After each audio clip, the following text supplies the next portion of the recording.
I really like Arataki Itto. In fact, I go as far as to say as I love the guy, right? He's really funny, has a great personality, his character design is amazing, and his voice acting is like one of the best jobs done in like Genshin Impact. Amazing, like credit to the voice actor, that was like great. But there's just one problem with Itto, and that is that he is like pretty damn bad at this point. Like, of course, he wasn't the greatest character when he came out either in 2021, but he hasn't really gotten all that much better since 2021 either. There are like pretty much no new supports that have like instant like made him better. Of course, you can run him with Farina and stuff, but like at that point you're not. It's not like Itto being other specialist, not like him getting kind of WeChat by Farina and Bennett, which of course it's fine, but it's not really what like you want an Itto team to be, right? So like at that point he's just kind of mid. He can clear Spiral Abyss sometimes, depending on if like he gets the opportunity to. If it's like centered around you, he can clear it. But like otherwise he's like struggling a lot, especially with like the new checks. You need like lunar reactions, or you need netline characters. You need, even if you just need like elemental reactions, Itto can't do it because he can't do elemental reactions. He's mono geo. He doesn't do that stuff. So he struggles a lot in like Spiral Abyss. I don't even think he can clear the highest difficulties of Stygian Onslaughts. If he can, you need like hyper investment on him. And he's like fine in the Imaginary Theater, but he's not great because like again, you want good teammates for him, and they're like pretty specific. So like of course you can go mono geo if you have Goro and stuff. But like every character can work instead in like Imaginary Theater. It's not hard to work in there. It's like you just need a lot of characters, right? So he's fallen off a lot, and I don't really use him anymore. I haven't used him for like years at this point. But you might think like, hey, Fridge, you can just like use him in the overworld, right? Like it's not that bad. You can still use the character if you like him. But here's the problem with Itto, and why I don't use him in the overworld. You see, Itto has this slight problem that his burst has a 70 energy cost. This basically means that Arataki Itto will basically never have his burst up in the overworld, right? He'll have it up every like seconds, every second or third, like enemy wave you're fighting, right? Which kind of sucks in the overworld. You want to be able to like actually do damage, and Itto just doesn't, right? He has a skill, of course, but like that's like maybe like 30-40k or something it does, right? It's not all that good, and it's every 9 seconds. It's like he can work on the overworld, but like it's pretty cope, to be honest, because he's not all that fluid, he's not all that smooth. He feels pretty awful to play in the overworld, and that's what I wanted to get into in this video. How can you like fix a character like Itto that just doesn't work in the overworld, right? He's fallen off in like meta. He's pretty bad to use. Like you can if you like really invest into him, but like it's really hard at this point. And he isn't great to use in the overworld either. So like, how can you make Itto fun to play in the overworld? I'm like, make him more fluid, right? And I think I actually have a solution to that problem. Yep, that's right. You read the title, you saw the thumbnail. Cryer Arataki Itto is the solution to all of your Itto related problems. Let me explain. So first of all, Arataki Itto, right? Normally uses burst to infuse him with Geo. Instead, we'll do it a bit differently, right? We don't want to rely on high burst costs, so instead we're using Chongyun's skill to imbue Arataki Itto with Cryo. You might think this is really weird, this is whack, right? But of course we have buffers as well to make this even better. We have Shenhe, who will, first of all, I think she'll buff cryo damage bonus, she'll buff normal and charge attacks, and she'll decrease their resistance. And then we have Shalona as our healer and another rest shredder, right? And she's also holding the Netland artifact set, which gives additional buffs. So overall we have 2 decently good buffers here. We have the cryo infusion and we have our main DPS here, right? And that's like kind of the plan. So I'll really quickly go over the builds and tell you guys how they're built, right? So first thing first, we have the one and only Arataki Itto. As you can see, these are his stats. He has 1600 attack and he has 1400 defense and 37 EM, although that doesn't matter. As for his crit ratio, it is at 48 over 268, which seems pretty bad, but you need to remember we do have the cryo resonance, which gives us 15% crit rate, and I'm also running him on the Blizzard Strayer set, which gives an additional 20% crit rate, so that's 35% crit rate, which basically means that his crit rate is closer to 85% over 268%. So he has a pretty decent crit ratio, right? As for his weapons, I'm running him on the Red Hole Storm Thresher, and that's mainly because like even though we're not running him in Geo, he still gets like buffs from defense percent when he uses attacks. So defense is still important, although it's not nearly as important as attack. I'll get into that a bit later on. And it gives a lot of crit damage, of course. You can use other weapons if you have them. I'd value crit stats first off, and then I'd value attack, and then defense. That's basically like the weapon rank. You want crit stats first off, then attack and defense. That's pretty much it, yeah. As for the artifacts, you can see here, I'll quickly go over them. We are on a 4-piece blizzard tray. As I said before, it gives 50% crowd damage bonus and the 20% crit rate, which I mentioned earlier. This flower here, it has a bit too much defense percent. I'd rather go into one of these 3 stats, but it's fine. It is also an off-piece because my blizzard tray flower kind of sucks. So that's that. As for the feather, it also kind of sucks. It has a lot of EM, but it has a decent amount of, like, a good chunk of crit stats. It's fine. As for the sands, we have him on attack percent. It is better than defense percent. I tested this earlier. Attack is better than defense. On Arataki Itto, at least the cryo build, you would normally run him on defense percent. Not in this build though. Attack percent is better. And it has a lot of crit damage, it's fine. And then we have the goblet, which is kind of ass. It has a good chunk of attack and 1 crit roll. But it is onset and it has cryo damage bonus, which is nice, we need that. And then we have the circlet, which is crit damage and crit rate. That's fine. As for constellations, I have none. And as for talents, they are triple crown. The only ones that like really matter here are like the normal attacks, which you need to level up to like as high as you want, like as high as you can basically. That's the first priority, and then you can level Ushi if you want, right? So yeah, that's basically. You don't really need to level the burst. You can do that. Like I've done it because I used to play on Mono Geo, and it does give you some options if you want to switch to Geo. If there's some enemy that like requires like Geo or is like immune to cryo, you can do that, which gives them some utility in the overworld as well, because you don't need that like every single rotation, right? You can just use it every now and again, so that's a nice option to have. As for his passives, these are like pretty important. I'll start with this one here. It says Aratagi Kesagiri damage is increased by 35% of Aratagi Itto's defense. Also, sorry for the pronunciation. Let a white boy speak a little Japanese. This here is what Aratagi Kesagiri refers to. Basically, when Aratagi Itto uses his Aratagi Kesagiri, he obtains the following effects, and that's just increased attack speed, which is nice. What the Kesagiri is like, basically, if you played Itto, you probably know this, but like this is his normal charge attack, which you never use. It's like ass. But as you can see, like if I throw the bull out, he'll quickly like give me a stack of something on my back. It'll be like an Oni mask that'll appear. Well, just wait for it. There we go. You can see I have 1 stack now with a glowing eye, and it'll basically enable. Now I'm doing a charge attack again. You can see here. This is like the finisher attack, but it'll enable another like charge attack combo string, basically, right? So that's pretty nice. So basically, this is like the reason why defense is still important, because you'll be using this thing here because it does more damage than just normal charge attack playstyle, right? So yeah.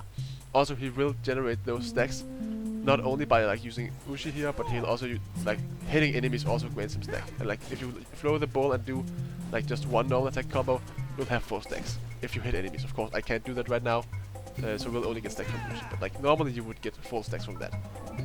Now then, on to the next character we have Chongyun. And Chongyun, honestly, you don't need to invest him in as highly as I have. You can see he's level 90, he has 2.2 attack, and then he's 55 over 100 crit ratio. So he's like pretty good. As for weapons, I am running him on Skyward Pride, which gives a lot of attack and some ER.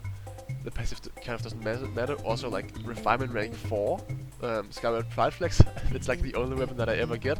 So like that's cool. As for artifacts, I'm running him a Noblesse Oblige. It gives attack to Itto and makes him more like a burst support. So he also does some good personal damage. Constellation, I do have him on C6. I don't think constellations honestly matter. Like the only one that I can see mattering is like C2.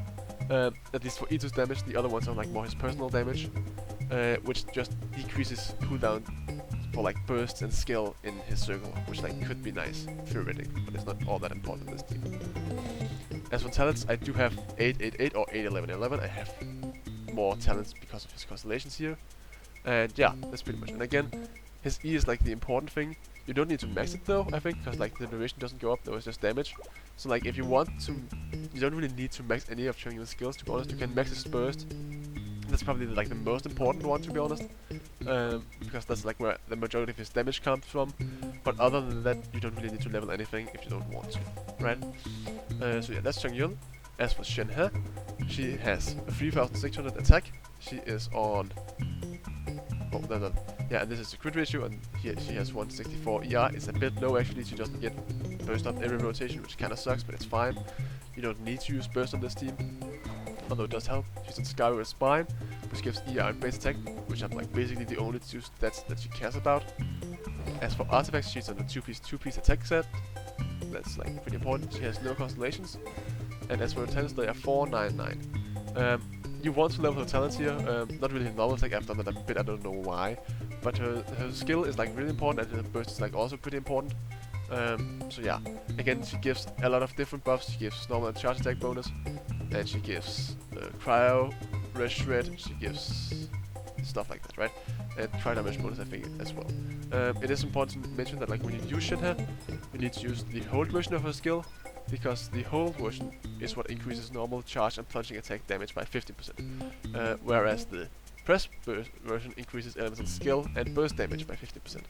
So do remember to use the hold skill on Shenhe, because otherwise you won't get her full buffs. The last support we have on this team is Shalonen.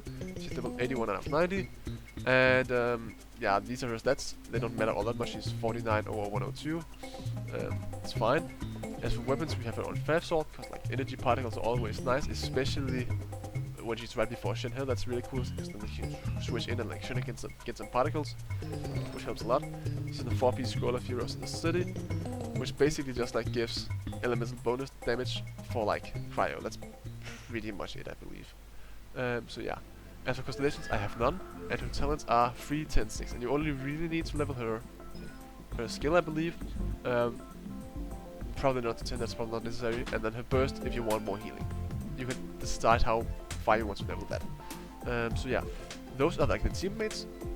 And now I'll really quickly go ahead and showcase how this team works in the overworld first. Fight some mobs, and then I'll go fight some bosses afterwards, and then probably try and take it into the Spiral Abyss, just to showcase that this isn't a Spiral Abyss team. This is like an overworld team, right? So like I wanted to fight some enemies in Inazuma, because like he's from Inazuma, right? So that makes sense. So I'll really quickly just like go ahead and like try and like aggro some stuff and like pop like just showcase how this team's supposed to work, right? So you can see Itto now, he does like a pretty decent amount of damage. Of course he didn't kill anything there.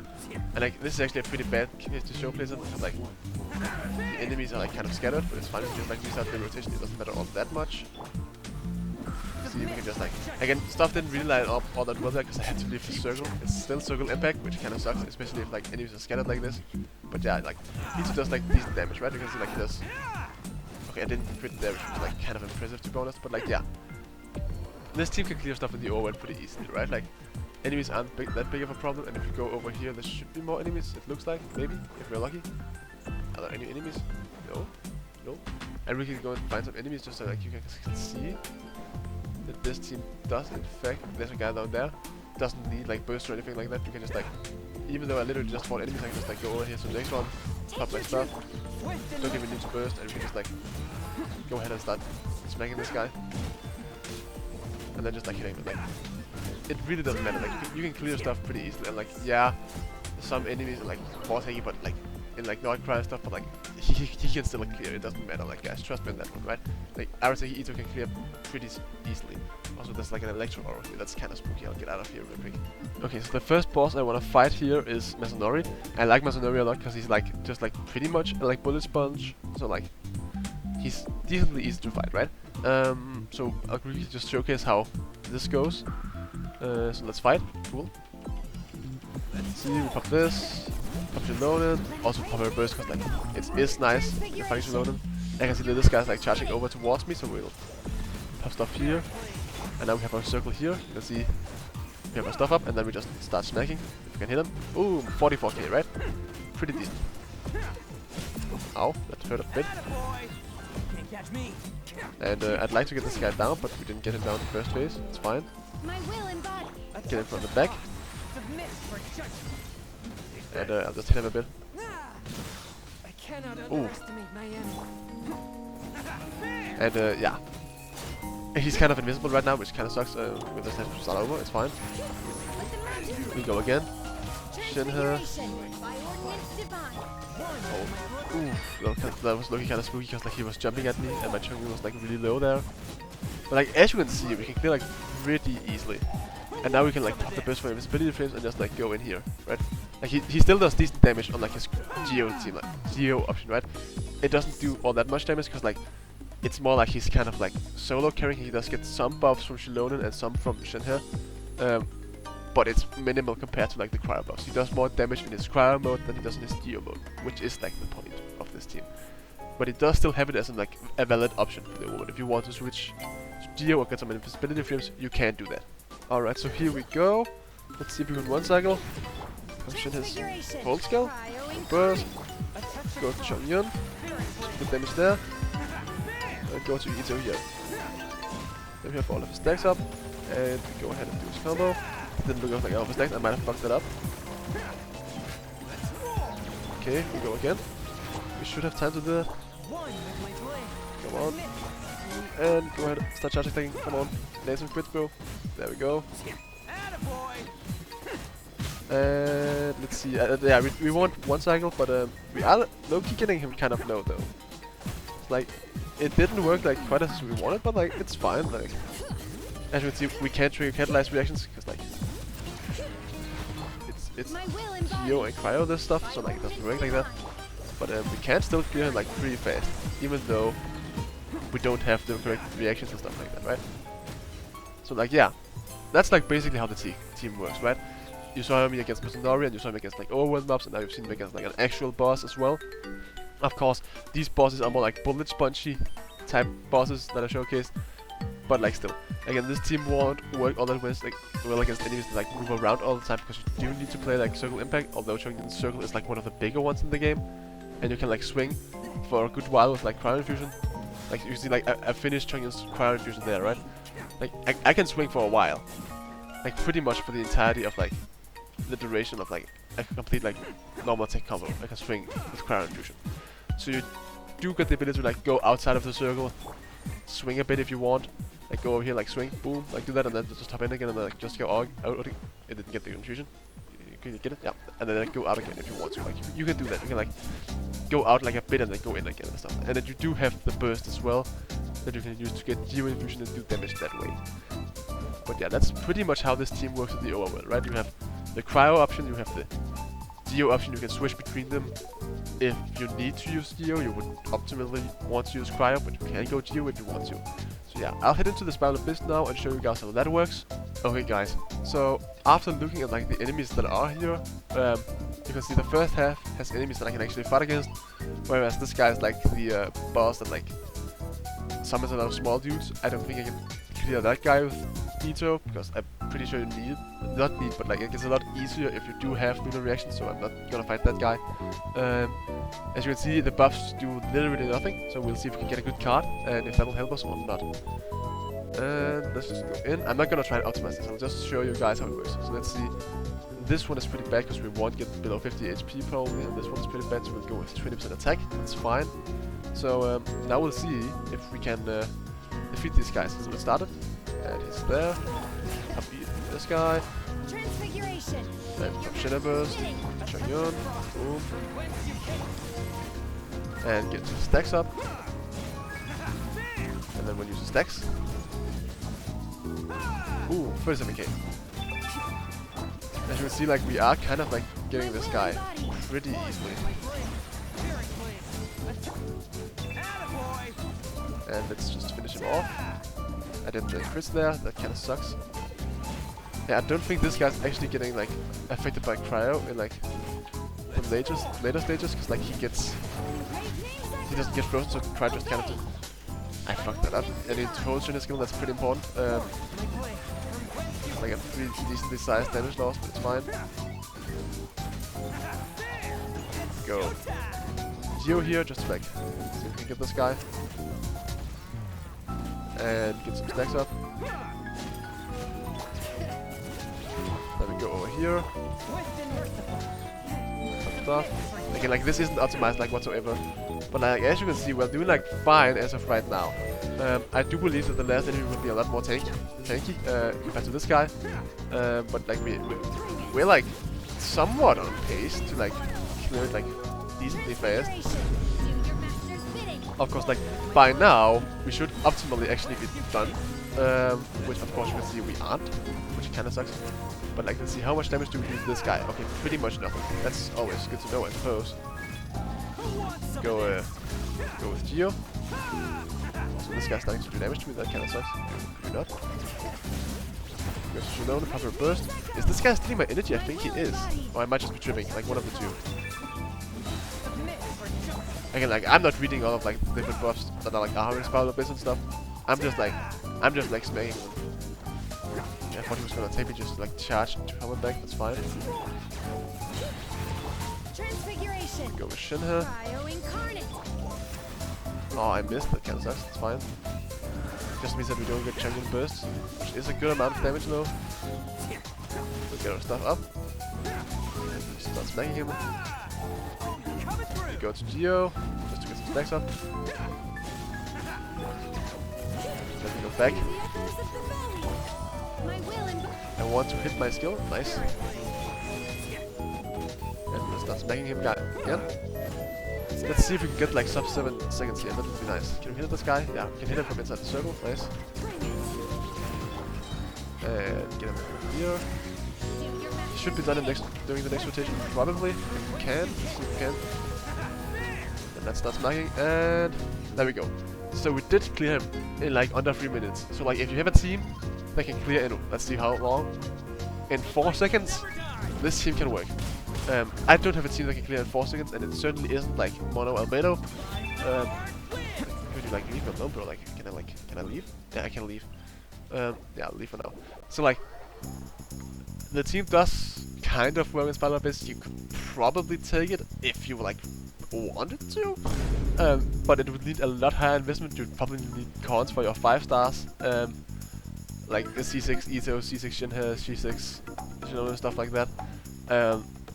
I don't think it's reasonable to assume you take this team into Spiral Abyss. It'll do fine in Imaginary Theater. If it doesn't do fine in Spiral Abyss, it won't do fine in like what's it called? It's called the place over here, the new one, right? Stygian Onslaught, yeah. It won't do fine in Stygian Onslaught. Also, there's the problem with like, yeah, Itto could clear the first floor, right? But can he clear the other ones? The Bishop, yeah, he can clear that. He can't clear this. He can't clear the crab because you need Dendro and Hydro for that, and we have neither of those on the team. So he can't clear that half either. He could possibly clear the second half, but again, you probably want Lunar reactions for that. So yeah, I don't think it's reasonable to assume that he can clear the Spiral Abyss like at all, actually, even with cons. Because like the restrictions make it so that he won't be usable in the Spiral Abyss like whatsoever. Again, maybe if you like hyper invest, like go C6 whale, like a lot of your characters you can do it, but like I don't think that's reasonable to assume that you can do that, right? So again, this is mostly meant for overworld and just for fun, for running around and actually having a reason to use Arataki Itto again, because like his burst cost is just so insane high. Also the cutscene didn't play there, what the hell? I had to use his burst though. But yeah, like his burst cost is just so insanely high, it's not even funny, right? Anyways guys, that'll pretty much do it for this video. As I mentioned before, I'm honestly pretty satisfied with this build, if I'm real with you guys. I think compared to like my last video where I like some main DPS down and stuff, I think I'll actually end up using this build again in the future, just for like running around the overworld, because like it's actually pretty fun to use, and it does work pretty well in the overworld. It's not all that difficult to play either, so I do actually like this team a lot, and I'm happy that I found a way that I could like use my Arataki Itto again. So with all that said, thank you guys so much for watching this video. If you liked it, please remember to like it, and also do remember to subscribe. That's important as well, need to mention that. And yeah, I'll see you guys in the next video. Peace.